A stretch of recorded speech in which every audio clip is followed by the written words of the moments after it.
The Millionaire CEO ignored his fake wife until he saw a message on her phone and went mad with jealousy. Hello everyone.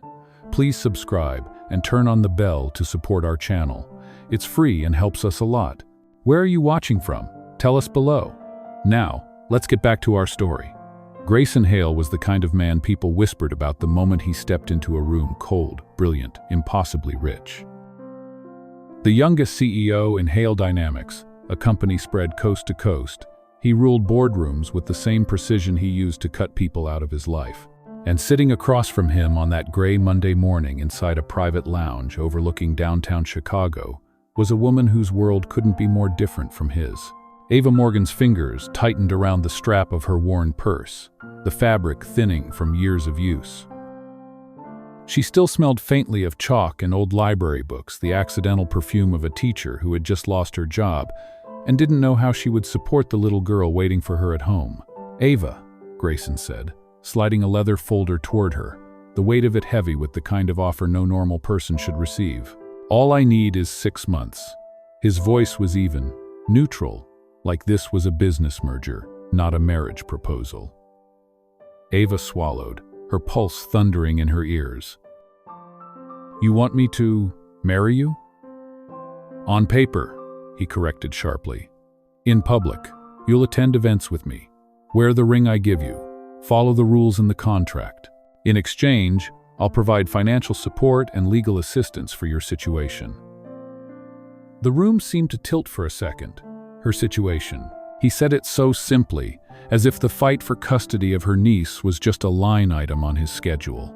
But to Ava, it was everything. She saw flashes of Emma's tiny sneakers by the door, the scribbled drawings taped to their refrigerator, the way the 6-year-old clung to her at night, afraid she'd be taken away again. "Why me?" Ava whispered. Grayson leaned back, jaw tight. "Because you're ordinary." The words stung more than she expected. "You don't come from wealth, you don't want my money, and you have no connection to anyone trying to manipulate me or the company. That makes you safe." She almost laughed. Safe wasn't something she had felt in a long time. But then he said quietly, "And you need help, real help." Her breath caught. He wasn't wrong. She needed an attorney. She needed stability. She needed a miracle. Maybe this was one strange, cold, transactional, but a miracle nonetheless. She opened the folder. Inside were typed clauses, neat bullet points. Signatures waiting. No intimacy, no real marriage. Separate bedrooms, shared appearances, full confidentiality. And the ring box, simple metal, unassuming, as if to say this wasn't about beauty or romance or forever, just survival. "If you don't want to do this," Grayson said, his tone softer now, almost human, "stand up and walk out. I won't call again." Ava looked up, saw a man who had everything but trust, a man born into privilege but starved of affection, a man who chose her, not because she dazzled him, but because she didn't threaten him.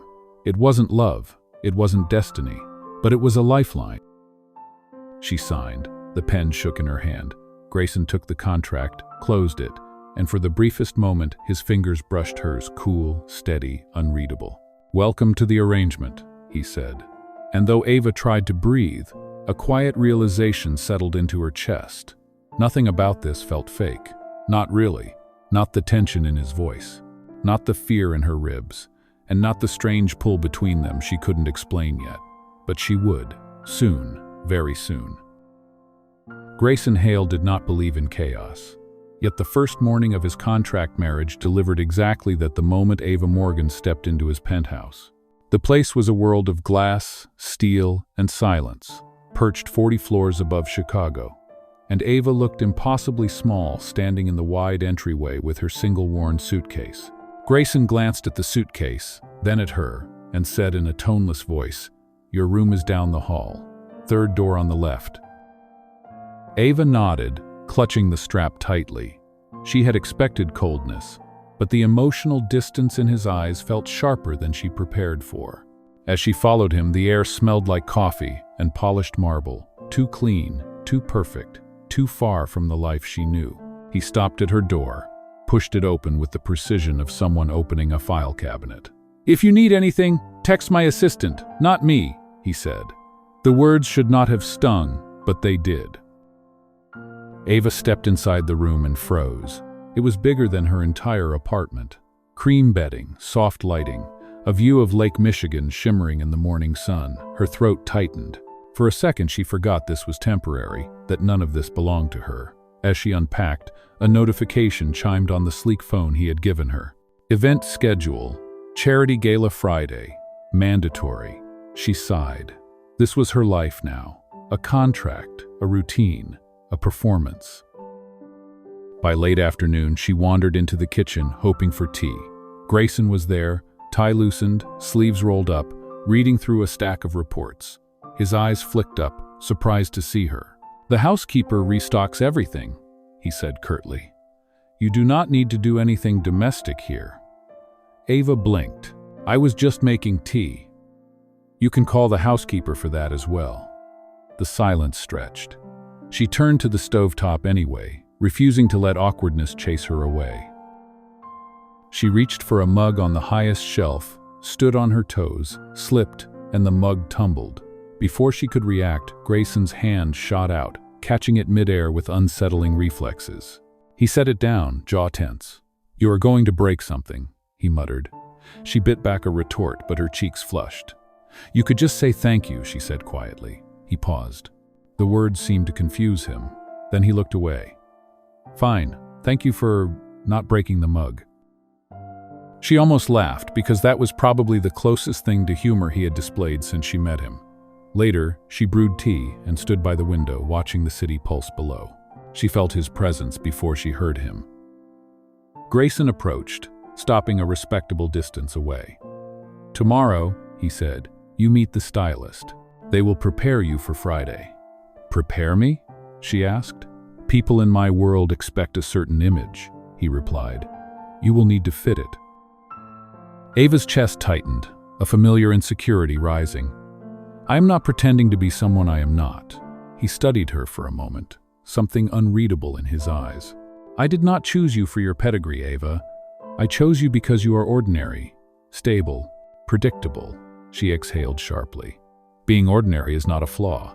"No," he said softly, surprising her. "It might be the one thing that works."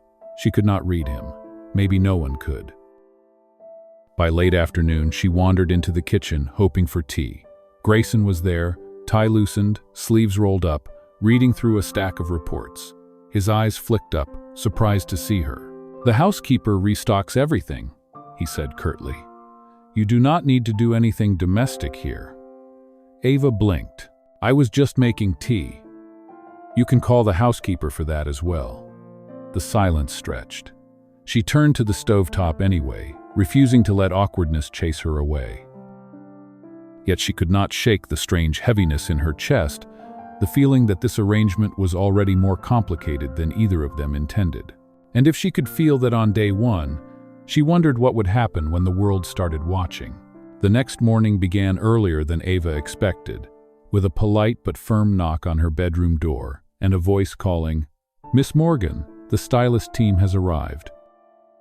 She blinked awake, momentarily forgetting where she was, until the soft cream walls and the view of Lake Michigan reminded her of the contract that had rewritten her life overnight. She dressed quickly and stepped into the living area where 3 professionals waited beside racks of dresses, shoes, and jewelry. Grayson stood near the window with a cup of black coffee, his posture rigid, his eyes assessing her the way he assessed quarterly reports. "They will get you ready for Friday," he said without greeting. "Do whatever they ask. They are the best in the city." Ava nodded, trying not to shrink under the scrutiny. The lead stylist, a cheerful woman named Marcy, clapped her hands. "Let us get started." Hours passed in a blur of fabric, measurements, and makeup trials. Ava sat still while stylists debated between navy or emerald, curls or straight hair, heels or flats. Every now and then she felt Grayson's gaze drifting over, cool but observant, as if he was mentally calculating how well she could fit his world. When they placed a deep emerald gown across her figure, Marcy gasped. "This one. Absolutely this one." Ava turned toward the mirror, stunned.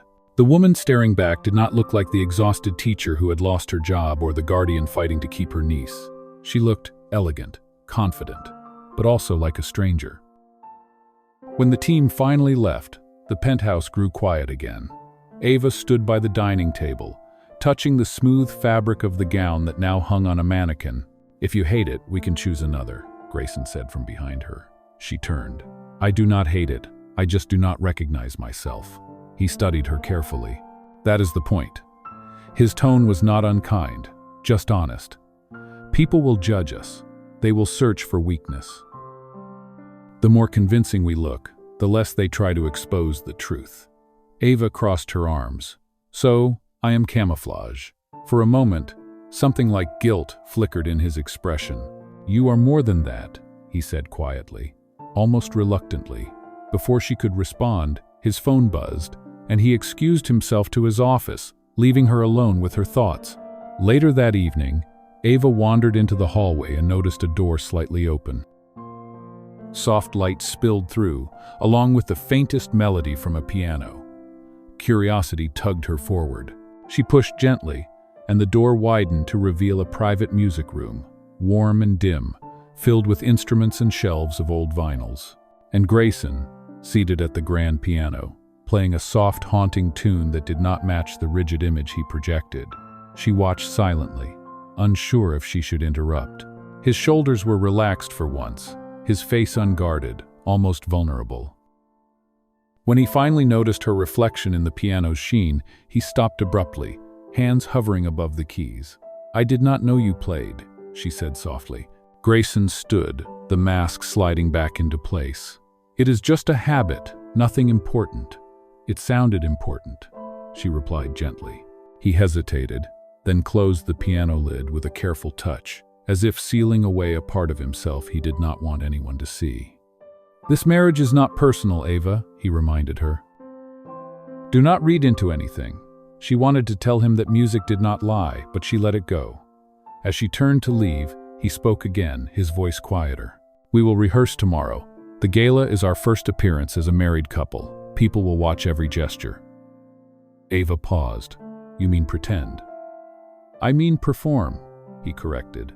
But beneath his composed exterior, she sensed something shifting, a crack in the careful walls he kept between them. Friday evening arrived with the kind of sharp, electric tension that made Ava feel as if the entire city was holding its breath. The charity gala was being held at one of Chicago's most exclusive hotels, a place filled with chandeliers, polished marble, and people whose smiles were as expensive as their jewelry. Ava stood in her room as Marcy finished the last touch of her makeup, and for a moment, she barely recognized the reflection staring back at her. When he finally looked up, he studied her as if measuring how much work they had ahead of them. "We need to go through the basics," he said. "How we walk, how we stand, how we look at each other. The board members notice everything." Ava nodded, trying to steady her breathing. She was used to classrooms, not galas filled with billionaires ready to dissect her presence. Grayson stepped closer, his expression unreadable. "First rule," he said. "You stand on my right side during formal events." He moved her gently into position, his hand barely touching her elbow, but the contact startled her. He pulled his hand back quickly, clearing his throat. "Second rule, eye contact. You cannot look at the floor. You cannot look lost. People will think something is wrong." She lifted her chin. "I am not lost." "You look like you want to run," he replied calmly. She rolled her eyes and whispered, "Maybe I do." A strange hint of amusement flickered in his gaze, but he kept his voice steady. "Let us continue." For the next hour, they practiced walking in step across the polished floor of the penthouse. Grayson corrected her posture, explained the timing of their smiles, and rehearsed the appropriate hand placement when photos were taken. It was mechanical, purposeful, and strangely intimate in a way neither of them acknowledged. At one point, as she turned too quickly, Ava's heel caught the edge of the rug, and she stumbled. Grayson reached out and steadied her by the waist, his grip firm, his face only inches from hers. For a moment, neither spoke. Something flickered between them, uninvited and definitely not part of the contract. Grayson withdrew immediately, his jaw tightening. Be careful, he said quietly. People will not always catch you. Ava exhaled, unsure why the words sounded heavier than they should. By late afternoon, they moved to practicing public conversation. Grayson stood behind the kitchen island while Ava sat across from him, pretending to mingle. "So, how did you two meet?" he asked in the voice of a hypothetical guest. Ava hesitated. "We met at a charity fundraiser?" "Too vague," he said. "Try again." "We met through friends?" Unconvincing. She groaned. "This is harder than it looks." "Yes," he replied, "because lies are harder to maintain than truth." She looked at him then, really looked, and realized that maybe he had been living lies for so long that a contract marriage barely registered as unusual to him. They took a break near sunset. Ava stood by the window, watching the golden light scatter across the water. Grayson joined her, hands in his pockets, posture less rigid than usual. "You will be fine tomorrow," he said. Not reassuring, not warm, but sincere in his own clipped way. "I chose you because you can handle this." "You do not even know me," she said softly. "Not yet," he answered. The simplicity of the words made her heart skip. He turned away first, as if the honesty surprised him too. That evening, Ava practiced walking in her gala heels across her bedroom, pacing back and forth with determination. She wanted to prove she could fit beside him, not for the sake of the contract, but because she refused to let anyone make her feel small again. As she prepared for bed, a message lit up her phone, a confirmation from the legal office about Emma's upcoming court date. A rush of fear and hope tangled together. She whispered to herself, "You can do this, Ava. One night, one gala." And somewhere down the hall, Grayson paused outside his office, sensing the shift in the air, not knowing why he felt unsettled at the thought of tomorrow being the first time the world would see them together. Friday evening arrived with the kind of sharp, electric tension that made Ava feel as if the entire city was holding its breath. The charity gala was being held at one of Chicago's most exclusive hotels, a place filled with chandeliers, polished marble, and people whose smiles were as expensive as their jewelry. Ava stood in her room as Marcy finished the last touch of her makeup, and for a moment, she barely recognized the reflection staring back at her. The emerald gown hugged her frame perfectly. Her hair brushed her shoulders in soft, polished waves, and her eyes looked brighter, older, braver. When she stepped into the living room, Grayson Hale froze mid-step. For a heartbeat, the unshakable CEO simply stared. She could not read the look in his eyes, but it felt like he was seeing her for the first time. "You look," he began, then cleared his throat, forcing the cool mask back into place. "You look appropriate for the event." Ava almost laughed at how hard he fought to sound unaffected. They stepped into the private car waiting below. Grayson offered his arm not because he wanted to, but because the role required it. She placed her hand lightly on his sleeve, feeling the tension in his muscles, the quiet storm brewing beneath his perfectly controlled expression. When they arrived at the gala entrance, camera flashes exploded instantly. The valet opened the door, and Grayson stepped out first, adjusting his jacket before turning to her. He extended a hand. She took it, and just like that, the crowd erupted. "Mr. Hale over here!" "Who is she?" "Is that your wife?" Grayson leaned closer, his voice low but steady. "Do not look overwhelmed. Look at me." She did, and it anchored her. They walked the carpet together, her hand resting lightly in his, and she felt the eyes of everyone follow them, judging, whispering, calculating. Inside the ballroom, music drifted through the air, soft and elegant. Waiters glided between guests carrying trays of champagne. Gold lights shimmered across the walls like warm dusk. They made their rounds, greeting board members, donors, and people who spoke with smiles that never touched their eyes. At one point, a woman dripping in diamonds approached with a thin, practiced smirk. "So, you must be Grayson's new wife," she said, her tone honeyed but sharp. "Interesting choice. You are not exactly the type we imagined he would end up with." Ava felt the sting immediately, but before she could reply, Grayson shifted. His voice dropped into the cold, lethal register that had built his empire. "Ava is exactly who I chose," he said, surprising both women, "and you will treat her with respect." The woman blinked, taken aback, and quickly excused herself. Ava stared at him, startled. "You did not have to do that," she whispered. "Yes, I did," he replied simply. The night continued with more conversations, more probing questions, and more subtle tests. Yet each time Ava felt her confidence dip, Grayson was there, a hand at her back, a quiet reassurance, a steady presence. He was performing, yes, but there was something else beneath it, something unspoken. As dinner commenced, Ava excused herself to get a moment of air. She walked toward the side balcony, letting the cool night breeze wash over her. Ava almost laughed at how hard he fought to sound unaffected. They stepped into the private car waiting below.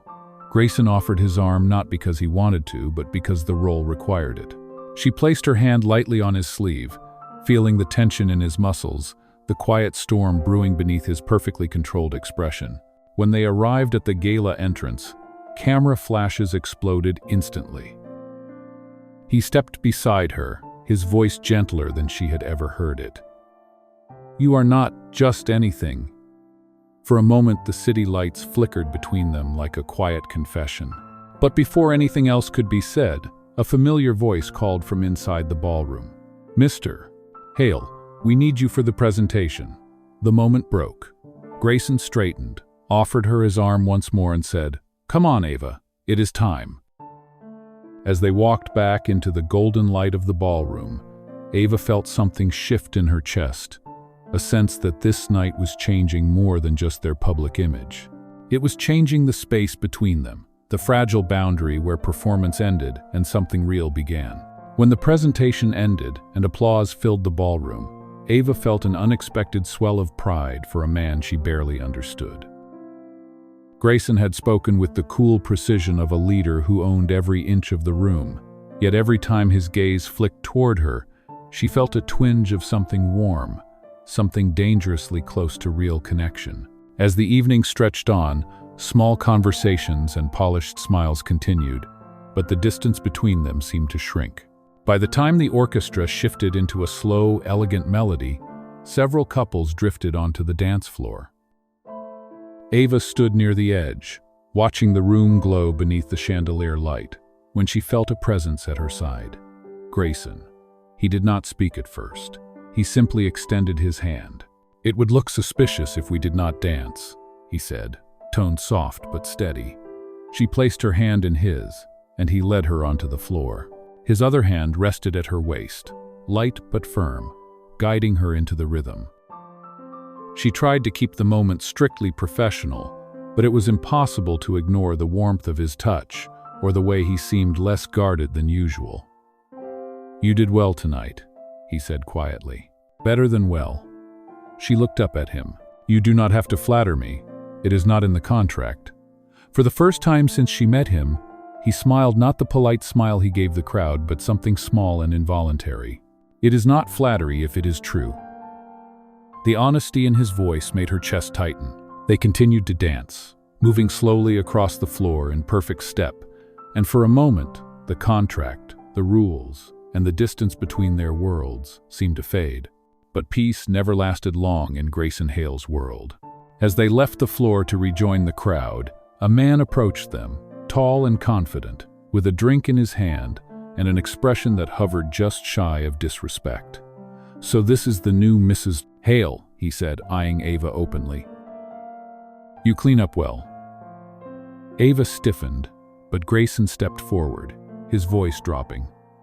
"Watch your tone," the man chuckled. "Relax, Grayson. I am only saying what everyone else is thinking. She is a long way from your usual type." The insult cut deeper than she wanted to admit, but before she could respond, Grayson's hand slid to the small of her back, pulling her gently but protectively closer. "She is not a type," he said in a low, controlled voice. "She is my wife." The man raised his hands in surrender and walked away, but the tension lingered. Ava glanced up at Grayson. "You did not have to defend me." "Yes," he said, eyes still sharp from the confrontation. "I did." The night began to wind down, and as guests trickled out, Ava stepped onto the balcony again, needing a moment of quiet. Grayson followed after a few minutes. The city stretched below them, shimmering under the night sky. "You handled yourself well," he repeated as he joined her by the railing. "You keep saying that," she said softly. "Do you mean it?" He turned toward her, expression unreadable for a long moment.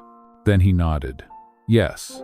Silence settled between them, but it felt different from their earlier silences, less cold, less distant. Finally she asked, "Why does it matter so much to you what people think?" Grayson took a slow breath. "Because people in my world use perception as a weapon. One wrong move, one sign of weakness, and everything you have built can be taken away." "And what about what you feel?" she asked gently. "Does that matter at all?" His jaw tightened for a moment as if her question struck a nerve. "Feelings complicate things," he said. "Complications cost people their careers, their companies, their peace." Ava studied him, seeing not the polished CEO but the man beneath, wounded, guarded, afraid to let anything real in. "Maybe," she said softly, "but feelings are also what make life worth living." Grayson looked away, his voice barely above a whisper. "Not in my experience." They stood together in the cool night air, the city glowing below them, the space between them charged with something neither dared name. When they finally returned inside, Grayson offered his arm again. This time, Ava took it without hesitation, and as they left the ballroom together, she realized that whatever this arrangement was supposed to be, it was already becoming something far more complicated. The morning after the gala began quietly, almost too quietly, as if the penthouse itself sensed the shift that had happened between Ava and Grayson the night before.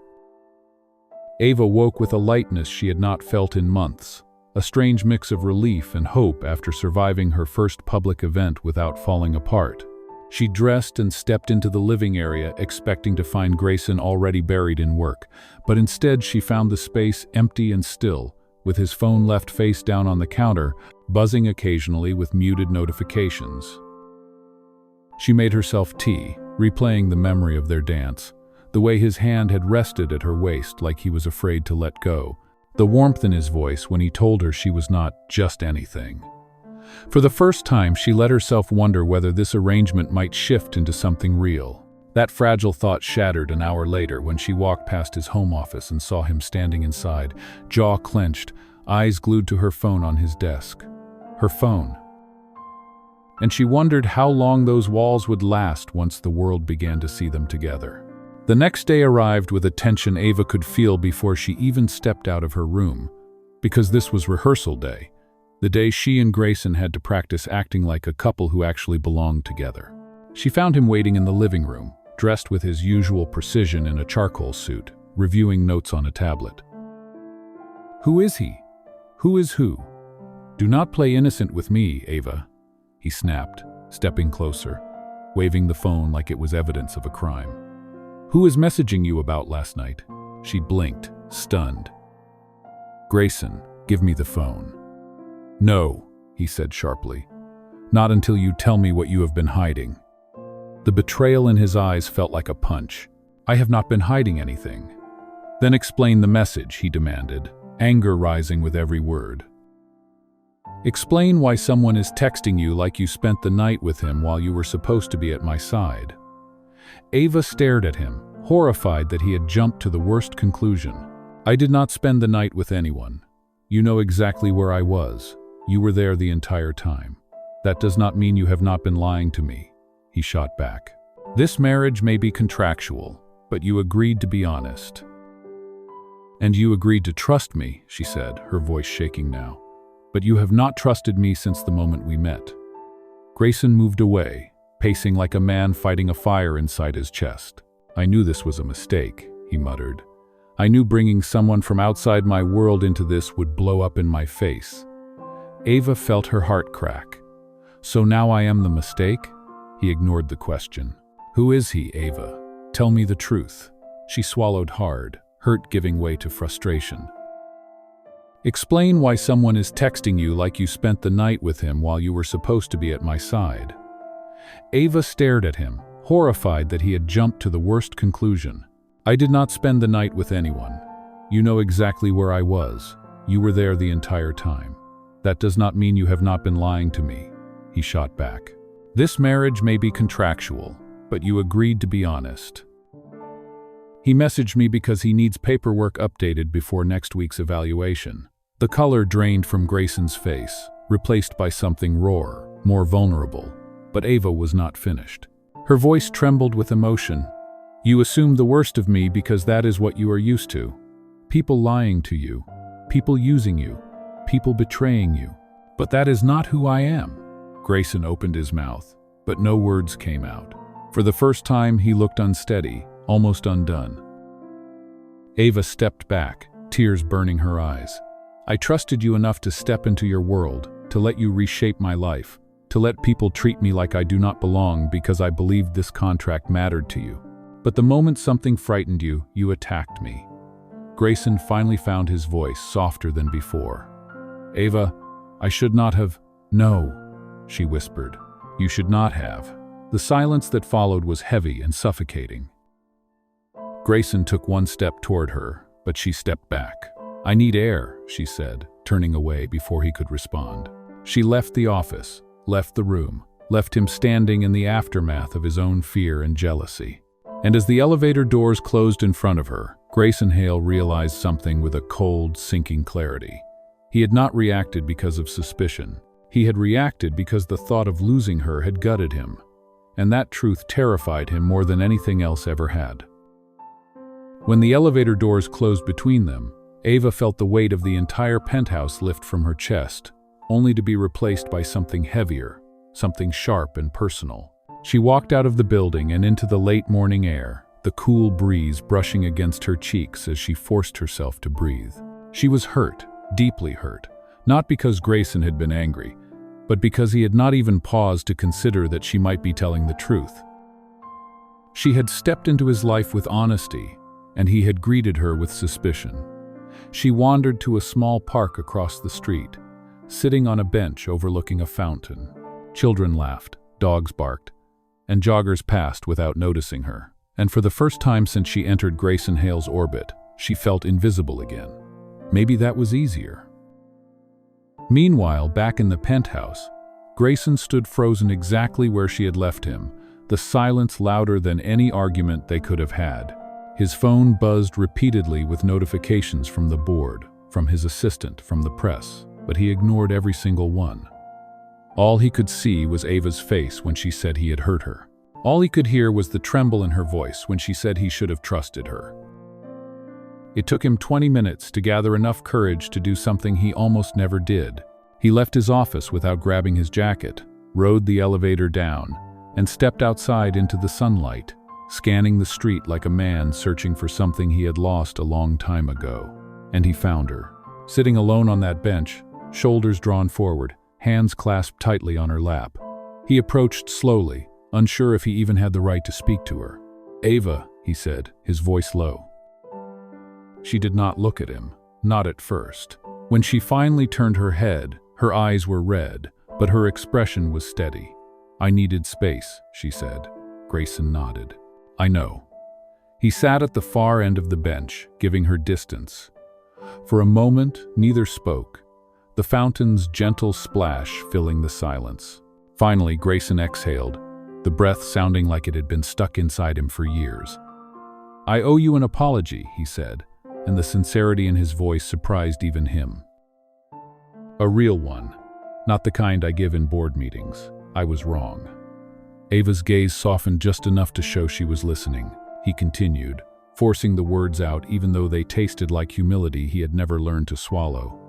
I reacted out of fear, not logic. Fear of being lied to, fear of being made a fool, fear of caring too much about someone who might... He stopped before finishing the sentence, as if the truth was too heavy to speak. You think I would hurt you, she said quietly. Everyone in my past has, he replied, but I am not your past, Grayson. Her voice trembled with conviction. And you cannot punish me for what they did. Grayson looked at her then, really looked, and something inside him cracked open. You are right, he said. And I am sorry I did not choose to trust you. You deserved better. His apology was raw, imperfect but real. Ava's chest tightened, the anger fading just enough for something else to take its place, something delicate and uncertain. "I do not want to fight with you," she whispered. "Neither do I." Grayson ran a hand through his hair, an uncharacteristically vulnerable gesture. "I want to fix this, if you let me." Ava looked down at her hands. This marriage was supposed to be simple. He let out a humorless breath. "Nothing about you is simple for me."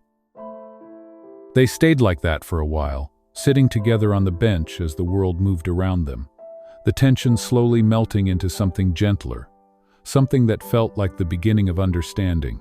Finally, Grayson stood and offered her his hand, not as part of a performance, not because a contract demanded it, but because he wanted her beside him. "Come home, Ava," he said softly. She hesitated only a second before placing her hand in his. And as they walked back toward the penthouse, fingers intertwined, Grayson Hale realized something undeniable. He was no longer acting. He did not just want her to return to his home. He wanted her to return to him. When Ava and Grayson returned to the penthouse, something felt different, as if the air itself knew they had crossed an invisible line. It was no longer just a place she was borrowing or a life she was temporarily occupying. It felt like a space that held their silence, their mistakes, their confessions, and now something fragile but real. Grayson paused by the window, looking out at the Chicago skyline, gathering the right words. Ava stood near the kitchen island, unsure whether she should speak first. He turned, his expression stripped of its usual armor. "There is something I need to say before anything else," he began. "You owe me nothing." Ava blinked. "Grayson," he stepped closer, slowly, like he wanted to make sure she had time to walk away if she wanted to. "This contract, I thought it would protect me from chaos, from vulnerability, from being hurt again. Instead, it forced me to confront everything I have been avoiding. You coming into my life did not create the mess. It revealed what was already broken." His voice was steady, but his eyes were raw. "I do not want this marriage to be an arrangement anymore. I do not want a contract. I want something real, something honest." Ava felt her heart twist. She had waited weeks to hear something like that, but hearing it now, spoken with sincerity instead of duty, was almost overwhelming. "Grayson," she whispered, "I do not want to be something convenient for you, or something you choose because it makes sense on paper." He shook his head. "You are the first choice I have made that had nothing to do with business, nothing to do with survival. Everything to do with wanting someone who makes my world feel less empty." He reached into his pocket and pulled out the velvet ring box he had kept sealed since the day they signed their agreement. Only this time, he opened it slowly. Inside was the ring she had worn for weeks, but now he held it differently, with intention, not obligation. "Ava Morgan," he said quietly, "will you stay? Not because a contract says you must, but because you want to."